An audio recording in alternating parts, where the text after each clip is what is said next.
ખબરોમાં બન્યા રહેવા માટે બેલ આઇકોન દબાવો અને એબીપી અસ્મિતાને સબસ્ક્રાઇબ કરો। સમાચાર નવસારીથી મળી રહ્યા છે, જ્યાં બંધની કોઈ અસર નથી દેખાઈ રહી।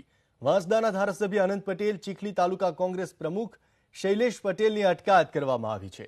બંધ કરાવવા નીકળે એ પહેલા જ પોલીસે તેમની અટકાયત કરી લીધી છે અને તમામને મરીન પોલીસ મથકે અત્યારે લઈ જવામાં આવ્યા છે।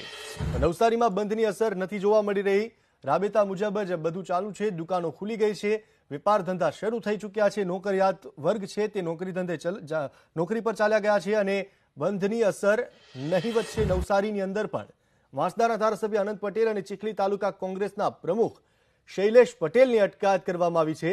તેઓ આજે વિરોધ કરવાના હતા, પરંતુ બંધ કરાવવા માટે નીકળે, વિરોધ કરવા માટે નીકળે તે પહેલા જ પોલીસે તેમની અટકાયત કરી લીધી છે, જેથી વેપાર ધંધા બંધ ન કરવા પડે અને ભારત બંધની જે જાહેરાત થઈ છે તેમાં તેઓ સમર્થન ન આપી શકે। તો નવસારીમાં બંધની કોઈ અસર નથી જોવા મળી રહી। વાંસદાના ધારાસભ્ય અનંત પટેલ અને ચીખલી તાલુકા કોંગ્રેસ પ્રમુખ શૈલેષ પટેલની અટકાયત કરાઈ।